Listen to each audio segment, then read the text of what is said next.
Paris, la ville lumière. Une chaude nuit de juillet, l'air chargé de la promesse de l'été. Les cafés bourdonnaient d'activité. De la musique s'échappait des fenêtres ouvertes. Mais en cette nuit, une ombre sinistre rampait au cœur de la ville, tachant les rues pavées de tragédies. Voici l'histoire de cette nuit. Une nuit qui avait commencé comme les autres, mais qui s'est terminée par une vie brutalement ôtée, et une communauté à jamais marquée. C'est une histoire de rivalité, de violence, et de la frontière fragile entre justice et doute. Rue Saint-Maur. Une rue animée du 10e arrondissement, une mosaïque de culture et de communauté. Mais sous la surface, les tensions mijotaient.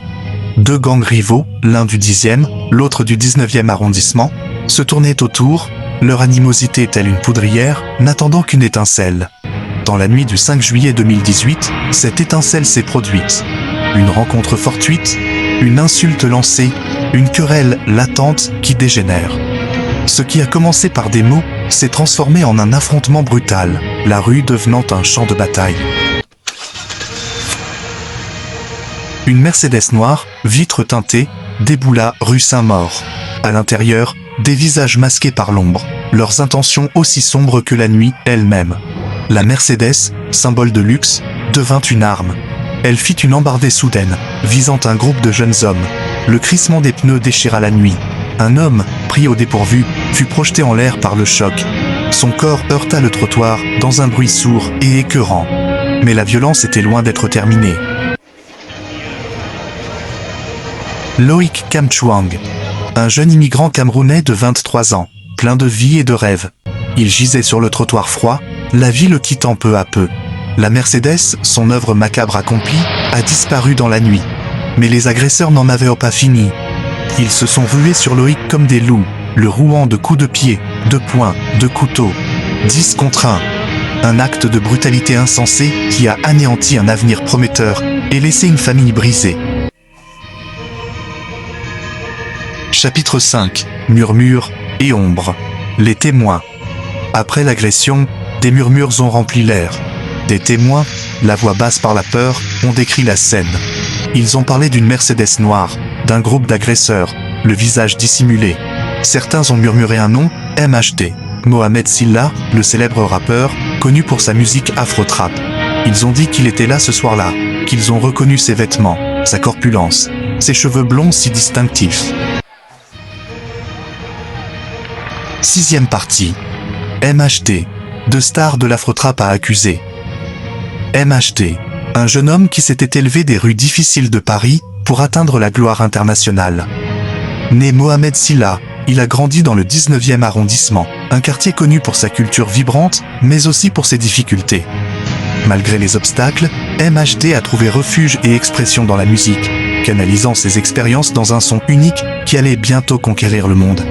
Sa musique, un mélange de hip-hop et de rythme africain, avait captivé le public du monde entier. Cette fusion, qu'il a baptisée Afro-Trap, a trouvé un écho chez beaucoup, comblant les fossés culturels et créant une nouvelle vague dans l'industrie musicale. Ces morceaux, remplis de rythmes énergiques et de paroles poignantes, ont rapidement grimpé dans les charts, faisant de lui un nom familier. Il avait collaboré avec Madonna, avec Stromae. Ces collaborations ont non seulement démontré sa polyvalence, mais ont également consolidé son statut d'artiste mondial. Travailler avec des figures aussi emblématiques du monde de la musique témoignait de son talent et de l'attrait universel de sa musique. Son étoile était en pleine ascension. MHD n'était pas seulement un musicien, il était un phénomène. Ses concerts affichaient de complet, ses réseaux sociaux étaient suivis par des millions de fans, et il était salué comme l'avenir de la musique. Le monde semblait à ses pieds. Mais maintenant, son nom était lié à un meurtre brutal. La nouvelle a choqué ses fans et l'industrie musicale. Comment quelqu'un qui avait apporté tant de joie et d'inspiration pouvait-il être impliqué dans un acte aussi odieux? L'incident s'est déroulé dans une ruelle sombre de Paris. Un contraste saisissant avec les lumières vives de ses performances. Il est devenu le centre de l'enquête, son visage placardé dans les journaux et à la télévision. La frénésie médiatique était implacable, chaque détail de sa vie étant scruté à la loupe. Les gros titres criaient son nom, et les chaînes d'information diffusaient des reportages en continu, transformant sa vie en un spectacle public.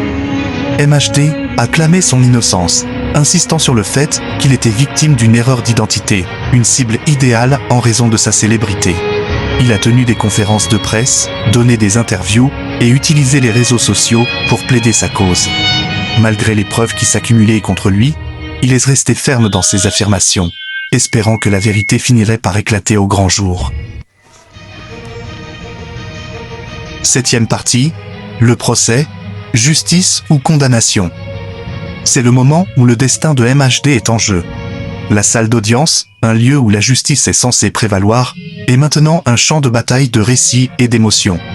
Le procès. La salle d'audience bourdonnait de tension. Chaque siège était occupé, et l'air était chargé d'anticipation. Les gens chuchotaient entre eux, spéculant sur l'issue, leur visage reflétant un mélange de curiosité et d'inquiétude. L'accusation a présenté ses arguments, les témoignages, les images vidéo granuleuses et les preuves circonstancielles. Ils ont méticuleusement exposé leurs arguments, chaque élément de preuve venant étayer leurs affirmations. Les murmures qui liaient MHD au crime se sont amplifiés. Les gens échangèrent des regards, leurs esprits s'emballant face aux implications des preuves présentées. Ils ont dépeint l'image d'un jeune homme, aveuglé par la colère et la loyauté envers son gang, qui s'était perdu. Le récit de l'accusation était convaincant, présentant MHD comme quelqu'un qui avait succombé aux pressions de son environnement. Selon eux, il avait participé à un acte de vengeance brutale, poussé par le désir de faire ses preuves. L'imagerie de la violence des gangs et des représailles était saisissante, laissant une impression durable sur toutes les personnes présentes. La défense a riposté, soulignant les incohérences dans les déclarations des témoins. Ils ont mis en évidence les failles du dossier de l'accusation, remettant en question la crédibilité des témoins et l'authenticité des preuves. Ils ont remis en question la fiabilité des preuves, suggérant qu'elles avaient été manipulées ou mal interprétées. Les arguments de la défense étaient les pointus et précis, visant à démanteler le dossier de l'accusation point par point. Ils ont soutenu que MHD, un artiste à succès, n'avait aucune raison d'être impliqué dans un acte aussi insensé. Sa carrière était florissante et il avait tout à perdre. La défense a brossé un tableau différent de MHD, celui d'un individu réfléchi et introspectif. Ils ont mis l'accent sur ses réalisations et son influence positive sur la communauté, arguant qu'il était injustement ciblé. La salle d'audience était laissée à se demander: était-ce un cas de justice ou de condamnation? 8e partie, le verdict. Larmes et ondes de choc. Le verdict. Coupable. La salle d'audience a éclaté en murmures et en halètements de surprise. MHD, le visage pâle, fixé droit devant lui, le corps comme figé par le choc. 12 ans. La sentence a résonné dans la salle d'audience, un coup de massue de la justice ou une erreur judiciaire, selon à qui l'on demandait. Les larmes coulaient à flots dans la galerie. La famille de Loïc Kamchuang, le visage marqué par le chagrin, a trouvé un peu de réconfort dans le verdict. Mais pour les supporters de MHD, ce fut un jour d'incrédulité et de colère. Chapitre 9. Dans l'ombre du doute, une communauté face au deuil. Ce chapitre plonge au cœur d'une communauté à jamais marquée par un événement tragique. Il explore les conséquences émotionnelles et sociales qui continuent de se propager dans la vie de ceux qui habitent la rue Saint-Maur. Depuis cette nuit d'été fatidique, la rue Saint-Maur tente de panser ses blessures. La communauté s'est rassemblée de diverses manières, organisant des événements et des rassemblements pour favoriser un sentiment d'unité et de soutien. Pourtant, la douleur et la perte restent palpables, gravées dans le tissu même du quartier. Les cicatrices de cette nuit persistent, rappel brutal de la fragilité de la vie et des conséquences dévastatrices de la violence.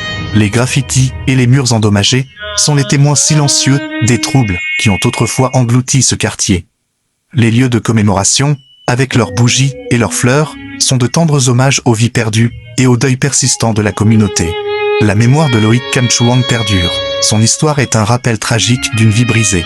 Son portrait et ses photos encadrées sur les lieux de commémoration sont des symboles poignants d'un jeune homme dont le potentiel n'a jamais été pleinement réalisé. La communauté se rassemble pour se souvenir de lui, bougies et photos à la main, leurs visages illuminés par la douce lueur du souvenir.